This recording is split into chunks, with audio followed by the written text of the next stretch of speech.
کے اس مصمم ارادے نے کہ پوری قوم، بچہ بچہ، پاکستان کا ہر شہری، خواتین و مرد، ہر شخص اپنی سطح پر اس قابل فخر لمحے میں زندہ ہے۔ میں اس تفخر کے لمحے میں اور اس تشویش کے ساتھ کہ جیسے ارشد انصاری صاحب نے کہا کہ جنگیں کسی چیز کا حل نہیں ہوتی، تو میں یہ کہنے پہ حق بجانب ہوں کہ ہمیں غور اس بات پہ کرنا ہے اور فکر اس بات کی کرنی ہے کہ یہ جنگ مسلط کیوں ہوئی، یہ جنگ کیوں ہمیں لڑنی پڑی، اس جنگ کے محرکات کیا تھے۔ یہ تین پہلو ہیں اس کے۔ پہلا کہ مسلط کیوں کی گئی، دوسرا کہ اس کے کیا نتائج نکل سکتے تھے، اور تیسرا جو سب سے لازمی اس کا جز ہے کہ یہ جنگ کس بنیاد پر ہندوستان نے کہا کہ میں یہ جنگ پاکستان کے ساتھ ہر صورت میں کراس بارڈر ٹیررزم کر رہا ہوں، تو کیسے کر رہے ہیں۔ میں آپ کے سامنے تین باتیں جیسے میں نے کی ہیں، ان تینوں کے کچھ پہلو آپ کے سامنے رکھنا چاہتا ہوں۔ میں ریورس آرڈر میں چلوں۔ دیکھیں 10 مئی کو یہ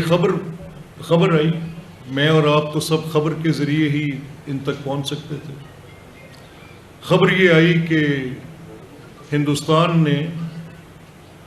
سیز فائر کے لیے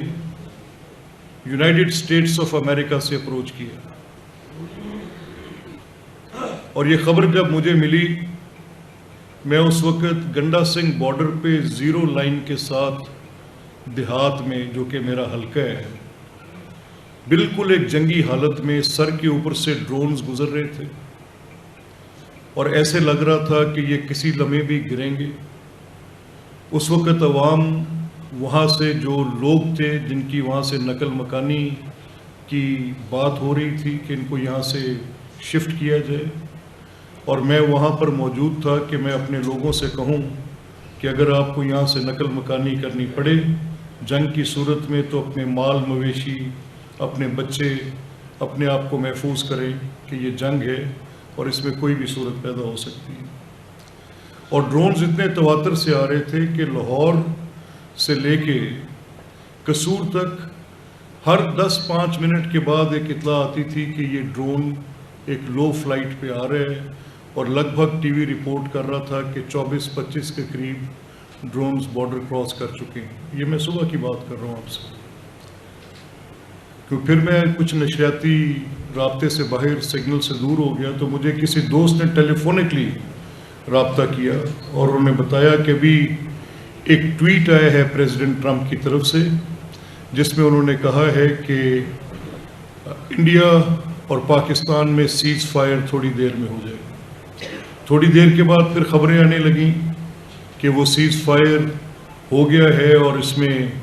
اس کو روک دیا گیا ہے۔ تو یہ جو چند دن تھے، میں ریورس آرڈر میں آپ کو لے کے جا رہا ہوں کہ یہ سیز فائر سے جب ہم پیچھے کی طرف جاتے ہیں، تو مجھے وہ لمحہ جب پاکستان ہندوستان کے اوپر جوابی وار کرتا ہے، وہ لمحہ جب پاکستان کے اوپر ہندوستان اپنے سپر سونک براموس میزائلز کے ساتھ پاکستان کی 3 مساجد کو تباہ کرتا ہے اور وہاں پر 35 افراد کو شہید کرتا ہے بشمول خواتین و بچے، اس سے پھر پیچھے میں سنتاس معاہدے کی معطلی کہ کس طرح سے ہندوستان سنتاس معاہدے کو معطل کرتا ہے، اس سے پہلے پہلگام کا واقعہ اور پہلگام کے واقعے کے نتیجے میں پاکستان کو مورد الزام ٹھہرانا، اس سارے سلسلے میں حکومت پاکستان کی وہ رسپانس کہ یہ پوچھنا کہ اگر آپ کے پاس کوئی شواہد ہیں تو وہ شواہد دیں،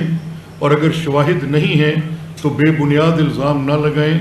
پھر وہ دیکھنا کہ پاکستان کا یہ کہنا کہ کسی تیسرے فریق سے تحقیق کرا لیں، انویسٹیگیشن ہو جائے اور وہ دیکھ لیں، اس کا فیصلہ کر لیں کہ آپ کے پاس اگر کوئی شواہد ایسے ہیں جو کہ کریڈیبل ہیں، اور یہاں تک کہنا کہ اگر آپ کے پاس کوئی اطلاع ہے چاہے وہ مصدقہ نہیں بھی ہے تو وہ اطلاع بتائیں، یا کسی نان سٹیٹ ایکٹر کے ذمے جس کی پاکستان میں کسی صورت بھی کوئی تعلق داری بنتی ہے وہ بتائیں، یا یہ بتائیں کہ آپ کا سیکیورٹی لیپس کیسے ہوا، یا یہ بتائیں کہ آپ کا اتنا بڑا انٹیلیجنس فیلئر کیسے ہوا۔ اور پھر یہ بھی پتہ چلا کہ جو پہلگام کا ایریا ہے اس ایریے کو یہ اپنے ہائی سینسٹیو سیکیورٹی ایریاز کے طور پہ کنسیڈر کرتے ہیں، اور جہاں پر یہ واقعہ پیش آیا ہے اس طرف میلوں میل سرویلنس کا بڑا شان